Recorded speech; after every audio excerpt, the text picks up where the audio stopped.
ಈಗ ಎರಡನೇ ಸುದ್ದಿ ಕಡೆಗೆ ಹೋಗೋಣ. ಡಿಕೆ ದಿಲ್ಲಿಲಿ ಸಭೆ, ರಾಜಣ್ಣ ಮನೆಯಲ್ಲಿ ಸಿಎಂ ಲಂಚ್. ಸಂಕ್ರಾಂತಿ ಸಿಹಿ ಸಿಗುವ ಸುಳಿವು ಸಿಕ್ಕಿಯೇ ಬಿಡ್ತಾ, ತಾಳೆ ಆಗ್ತಿದೆ ಎರಡೂ ಬಣಗಳ ಆಶಾವಾದ. ಇದುವೇ ಚದುರಂಗದ ಎರಡನೇ ಸ್ಟೋರಿ, ಸಂಕ್ರಾಂತಿಯ ಸಿಹಿ.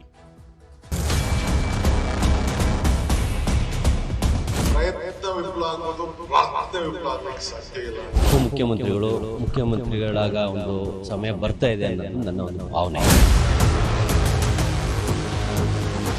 I can't disclose all those things. It is between me and the party high command and my chief minister.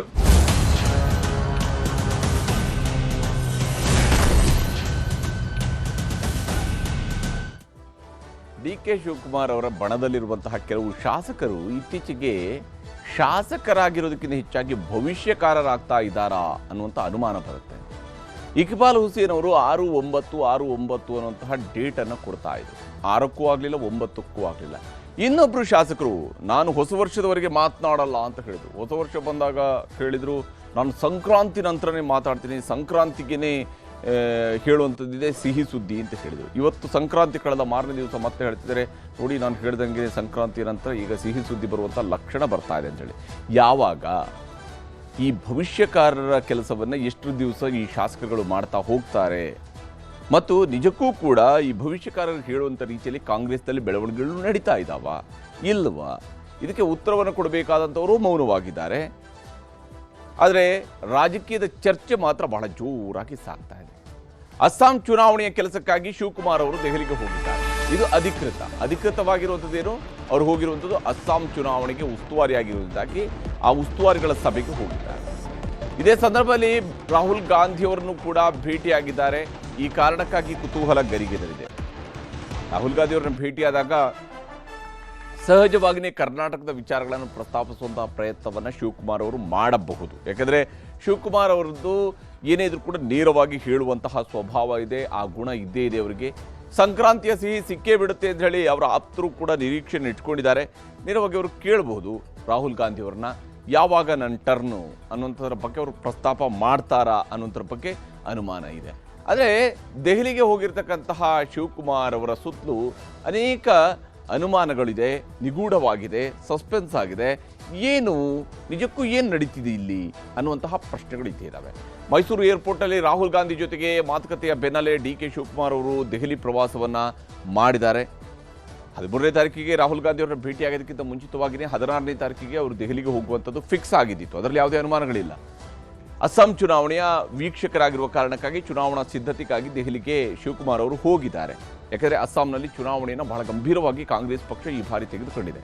ಅಲ್ಲಿ ಏನಿದ್ರು ಕೂಡ ನೇರ ಫೈಟ್ ಇರೋದ್ರಿಂದಾಗಿ ಕಾಂಗ್ರೆಸ್ ಅಲ್ಲಿ ಹೆಚ್ಚಿನ ಶಕ್ತಿಯನ್ನು ಉಪಯೋಗಿಸುವಂತಹ ಪ್ರಯತ್ನವನ್ನು ಮಾಡ್ತಿದೆ. ಆ ಶಕ್ತಿಯನ್ನು ಉಪಯೋಗಿಸೋದ ಕಾರಣಕ್ಕಾಗಿಯೇ ಶಿವಕುಮಾರ್ ಅವರನ್ನು ಕೂಡ ಅಸ್ಸಾಂಗೆ ಚುನಾವಣಾ ವೀಕ್ಷಕರನ್ನಾಗಿ ನೇಮಕ ಮಾಡಲಾಗಿದೆ. ಅಸ್ಸಾಂ ಚುನಾವಣೆಯ ಕೆಲಸದ ಬಳಿಕ ವರಿಷ್ಠರನ್ನು ಪ್ರತ್ಯೇಕವಾಗಿ ಭೇಟಿ ಮಾಡುವಂತಹ ಪ್ರಯತ್ನವನ್ನು ಶಿವಕುಮಾರ್ ಅವರು ಕೂಡ ಮಾಡ್ತಾ ಇದ್ದಾರೆ. ಪ್ರತ್ಯೇಕ ಭೇಟಿಗೆ ಅವಕಾಶ ಸಿಕ್ಕರೆ ರಾಜ್ಯ ರಾಜಕೀಯದ ಬಗ್ಗೆಯೂ ಕೂಡ ಒಂದಷ್ಟು ಚರ್ಚೆಗಳು ನಡೆಯುವಂತಹ ಸಾಧ್ಯತೆ ಇದ್ದೇ ಇದೆ. ಎಐಸಿಸಿ ಅಧ್ಯಕ್ಷರ ಮನೆ, ಎಐಸಿಸಿ ಕಚೇರಿಗಳಲ್ಲಿ ನಡೀತಾ ಇರುವಂತಹ ಸಭೆಗಳಿವು. ಹೀಗಾಗಿ ಇಂದಿರಾ ಭವನದ ಬದಲಾಗಿ ಇವತ್ತು ಸಭೆ ಮಲ್ಲಿಕಾರ್ಜುನ ಖರ್ಗೆ ಅವರ ಮನೆಗೆ ಶಿಫ್ಟ್ ಆಗಿದೆ.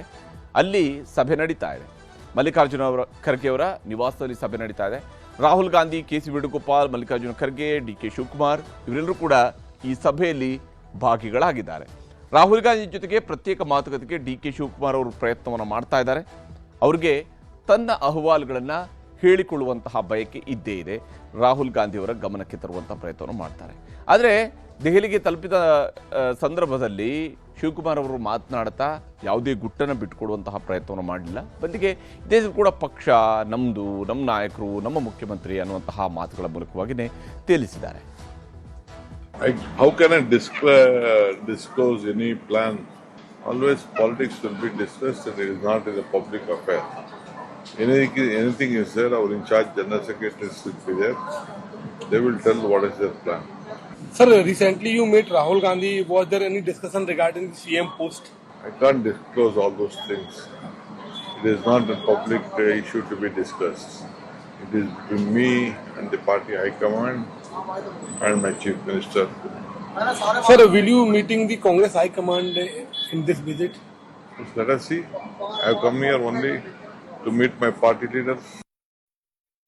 ಹೀಗೆ ನಾನು ನನ್ನ ನಾಯಕರುಗಳನ್ನು ಮಾತ್ರ ಭೇಟಿಯಾಗೋದಕ್ಕೆ ಬಂದಿದ್ದೀನಿ ಅನ್ನೋ ಮಾತನ್ನು ಶಿವಕುಮಾರ್ ಅವರು ಹೇಳಿದ್ದಾರೆ ದೆಹಲಿಗೆ ಹೋದಂಥ ಸಂದರ್ಭದಲ್ಲಿ. ಇನ್ನು ಶಿವಕುಮಾರ್ ಅವರು ದೆಹಲಿಗೆ ಹೋಗ್ತಾ ಇದ್ದಂತೆಯೇ ಮತ್ತೆ ಸಿಎಂ ಪಟ್ಟದ ಕನಸು ಕೂಡ ಶಿವಕುಮಾರ್ ಅವರ ಪಾಳ್ಯದಲ್ಲಿ ಜೋರಾಗಿದೆ. ಡಿ ಕೆ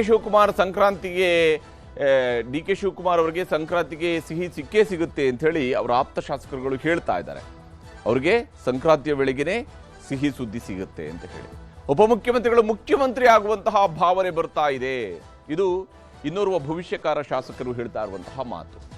ಯಾಕಂದರೆ ಇವರೆಲ್ಲರೂ ಕೂಡ ಈಗಾಗಲೇ ಭವಿಷ್ಯ ಹೇಳೋದ್ರಲ್ಲಿ ಬಹಳ ಎಕ್ಸ್ಪರ್ಟ್ಗಳಾಗಿದ್ದಾರೆ. ಕಾಂಗ್ರೆಸ್ನಲ್ಲಿ ಬಹಳಷ್ಟು ಮಂದಿ ಶುಭ ಸುದ್ದಿ ಸಿಗುವ ನಿರೀಕ್ಷೆಯಲ್ಲಿದ್ದೇವೆ ಅನ್ನುವಂತಹ ಮಾತನ್ನ ಬಸವರಾಜ ಶಿವಗಂಗಾ ಅವರು ಹೇಳಿದ್ದಾರೆ. ಸಿಹಿ ಸುದ್ದಿ ಸಿಗುವಂತಹ ನಿರೀಕ್ಷೆಯಲ್ಲಿ ಇದ್ದೇವೆ. ಸಂಕ್ರಾಂತಿಗೆ ಸೂರ್ಯನ ಪಥ ಬದಲಾವಣೆ ಆದಂತೆ ನಮ್ಮ ಪಥ ದೆಹಲಿ ಕಡೆಗೆ ಬದಲಾವಣೆ ಆಗಿದೆ ಅಂತ ಹೇಳಿದ್ದಾರೆ. ಅದು ಹೆಂಗೆ ದೆಹಲಿ ಕಡೆಗೆ ಪಥ ಬದಲಾವಣೆ ಆಗಿದೆ ಅನ್ನುವಂಥದ್ದು ಅನುಮಾನ ಇದೆ. ಸಿಎಂಗೆ ದೇವರಾಜ ಅರಸು ದಾಖಲೆ ಬರೆಯುವಂಥ ಆಸೆ ಇತ್ತು, ಅವರ ಆಸೆ ಈಡೇರಿದೆ. ಹೀಗಾಗಿ ಅವರು ಕೂಡ ಜಾಗ ಬಿಟ್ಟುಕೊಡಬೇಕು ಅನ್ನುವಂತಹ ಶೈಲಿಯಲ್ಲಿ ಅವರದೇ ಶಾಸಕಾಂಗ ಪಕ್ಷದ ನಾಯಕನ ಬಗ್ಗೆ ಅವರ ಶಾಸಕರು ಹೇಳ್ತಾ ಇದ್ದಾರೆ. ಇದು ಕಾಂಗ್ರೆಸ್ನಲ್ಲಿ ಸದ್ಯದ ಪರಿಸ್ಥಿತಿ ಹೇಗಿದೆ ಅಂತೇಳಿ, ಪರಿಸ್ಥಿತಿ ಹೇಗಿದೆ ಕಾಂಗ್ರೆಸ್ನಲ್ಲಿ ಅಂತೇಳಿ. ದಾಖಲೆ ಆಗಿರುವ ಕಾರಣಕ್ಕೆ ಹೈಕಮಾಂಡ್ ಇಬ್ಬರನ್ನೂ ಕೂಡ ದೆಹಲಿಗೆ ಕರೆದಿದ್ದಾರೆ ಅನ್ನುವಂತಹ ಮಾತನ್ನು ಬಸವರಾಜ ಶಿವಗಂಗಾ ಅವರು ಹೇಳ್ತಾ ಇದ್ದಾರೆ.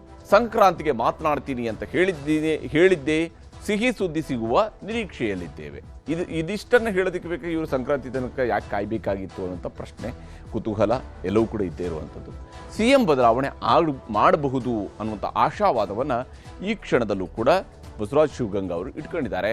ನಾಯಕತ್ವ ಗೊಂದಲಕ್ಕೆ ತೆರೆ ಎಳೆಯಬೇಕು ಅನ್ನುವಂತಹ ಮಾತನ್ನು ಕೂಡ ಇದೇ ಸಂದರ್ಭದಲ್ಲಿ ಸೇರಿಸಿದ್ದಾರೆ. ಸಿದ್ದರಾಮಯ್ಯವರು ಮುಂದುವರಿತಾರೋ, ಡಿಕೆಶಿ ಆಗ್ತಾರೋ ಅನ್ನುವಂಥದ್ದು ಈಗ ಬಗೆಹರಿಯುತ್ತೆ ಅನ್ನುವಂಥದ್ದನ್ನು ಕೂಡ ಹಂಗೂ ಹೇಳ್ತಾರೆ ಹಿಂಗೂ ಹೇಳ್ತಾರೆ ಅನ್ನೋಂಥ ರೀತಿಯಲ್ಲಿ ಅವರ ಭವಿಷ್ಯವನ್ನು ಅವರು ನೋಡುತ್ತಿದ್ದಾರೆ.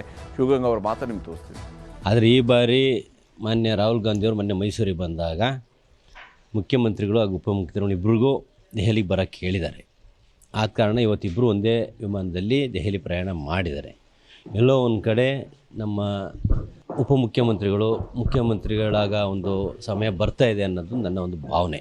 ಯಾಕಪ್ಪ ಅಂದರೆ ಪೂರಕವಾಗಿ ಇವತ್ತು ಉಪಮುಖ್ಯಮಂತ್ರಿಗಳು ಮುಖ್ಯಮಂತ್ರಿಗಳು ಇಬ್ಬರೂ ಹೈಕಮಾಂಡ್ ಕರೆದಿರೋದ್ರಿಂದ ಇದಕ್ಕೆ ಪೂರಕವಾಗಿ ಮಾನ್ಯ ಕಾಂಗ್ರೆಸ್ನ ಅಧ್ಯಕ್ಷರಾದ ಮಲ್ಲಿಕಾರ್ಜುನ ಖರ್ಗೆ ಅವರು ಇಬ್ಬರೂ ಕರೆದು ದೆಹಲಿಯಲ್ಲಿ ಮಾತಾಡಿ ಸಮಸ್ಯೆ ಬಗೆಹರಿಸ್ತೀವಿ ಅಂತ ಹೇಳಿದಂಥ ಒಂದು ಸಂದರ್ಭಗಳು ನಾವೆಲ್ಲ ನೋಡಿದ್ರೆ ಆ ಮೂಲಕ ಇದು ಎಲ್ಲೋ ಒಂದು ಕಡೆ ಆ ಸಮಸ್ಯೆ ಬಗೆಹರಿಸೋಕ್ಕಿರ್ಬೋದು ಅಥವಾ ಮುಖ್ಯಮಂತ್ರಿಯಾಗಿ ಡಿ ಕೆ ಶಿವಕುಮಾರ್ ಆಯ್ಕೆ ಮಾಡೋಕ್ಕಿರ್ಬೋದು. ಹೇಳಿದ್ದೆ ನಾನು, ಸೂರ್ಯ ಪಥ ಬದಲಾವಣೆ ಆಗ್ತದೆ ಸಂಕ್ರಾಂತಿ, ಅದೇ ರೀತಿ ಪಥ ಬದಲಾವಣೆ ಸೂರ್ಯ ಆಯಿತು. ಅದೇ ರೀತಿ ನಮ್ಮ ಪಥ ಬದಲಾವಣೆಯೂ ಆಗಿದೆ. ಅಲ್ಲಿಗೆ ಬಸವರಾಜ ಶಿವಗಂಗಾ ಅವರಿಗೆ ಮುಖ್ಯಮಂತ್ರಿಯವರು ದೆಹಲಿಗೆ ಹೋಗಿದಾರೋ ಇಲ್ಲೋ ಅಂತಲೇ ಗೊತ್ತಿಲ್ಲ. ಆದರೆ ಅವರು ಹೇಳ್ತಾ ಇದ್ದಾರೆ ಮುಖ್ಯಮಂತ್ರಿ ಮತ್ತು ಉಪಮುಖ್ಯಮಂತ್ರಿ ಇಬ್ಬರು ಕೂಡ ಒಂದೇ ಫ್ಲೈಟ್ನಲ್ಲಿ ದೆಹಲಿಗೆ ಹೋಗಿದ್ದಾರೆ, ಹೈಕಮಾಂಡ್ ಅವರು ಕರೆಸ್ಕೊಂಡಿದ್ದಾರೆ, ಹಾಗಾಗಿ ಬದಲಾವಣೆ ಆಗಬಹುದು, ಈ ರೀತಿಯಾದಂತಹ ಆಶಾವಾದವನ್ನು ವ್ಯಕ್ತಪಡಿಸಿದ್ದಾರೆ. ಆದರೆ ಮುಖ್ಯಮಂತ್ರಿಯವರು ತುಮಕೂರಿನಲ್ಲಿ ಲಂಚ್ ಮಾಡ್ಕೊಂಡಿದ್ದಾರೆ. ದೆಹಲಿಯಲ್ಲಿ ಡಿ ಕೆ ಶಿವಕುಮಾರ್ ಅವರು ಸಭೆ ನಡೆಸಿದರೆ ತುಮಕೂರಿನಲ್ಲಿ ಸಿದ್ದರಾಮಯ್ಯ ಅವರು ರಾಜಣ್ಣ ಅವರ ಮನೆಗೆ ಹೋಗಿದ್ದಾರೆ. ರಾಜಣ್ಣ ಅವರ ಜೊತೆಗೆ ಸಭೆಯನ್ನು ನಡೆಸಿದ್ದಾರೆ. ಕ್ರೀಡಾಕೂಟ ಉದ್ಘಾಟನೆಗೆ ಅಂತೇಳಿ ತುಮಕೂರಿಗೆ ಮುಖ್ಯಮಂತ್ರಿಯವರು ಬಂದಿದ್ದರು. ಕ್ರೀಡಾ ಕಾರ್ಯಕ್ರಮಕ್ಕೂ ಮುಂಚಿತವಾಗಿ ರಾಜಣ್ಣ ಅವರ ಮನೆಗೆ ಭೇಟಿ ಕೊಟ್ಟಿದ್ದಾರೆ ಮುಖ್ಯಮಂತ್ರಿ ಸಿದ್ದರಾಮಯ್ಯನವರು. ರಾಜಣ್ಣ ಮನೆಯಲ್ಲಿ ಊಟ ಮಾಡಿಕೊಂಡು ಒಂದಷ್ಟು ರಾಜಕೀಯದ ಚರ್ಚೆಯನ್ನು ಕೂಡ ನಡೆಸಿದ್ದಾರೆ. ಸಹಜವಾಗಿಯೇ ರಾಜಕೀಯ ನಾಯಕರುಗಳ ಚರ್ಚೆ, ರಾಜ್ಯ ರಾಜಕಾರಣದ ಬಗ್ಗೆಯೂ ಕೂಡ ಸಮಾಲೋಚನೆ ನಡೀತಾ ಅನ್ನುವಂತಹ ಅನುಮಾನ ಇದ್ದೇ ಇರುವಂಥದ್ದು. ಕೆ ಎನ್ ರಾಜಣ್ಣ ಅವರ ಮನೆಯಲ್ಲಿ ಲಂಚ್ ಮೀಟಿಂಗಲ್ಲಿ ಭಾಗಿಯಾಗಿದ್ದರು ಮುಖ್ಯಮಂತ್ರಿ ಸಿದ್ದರಾಮಯ್ಯನವರು.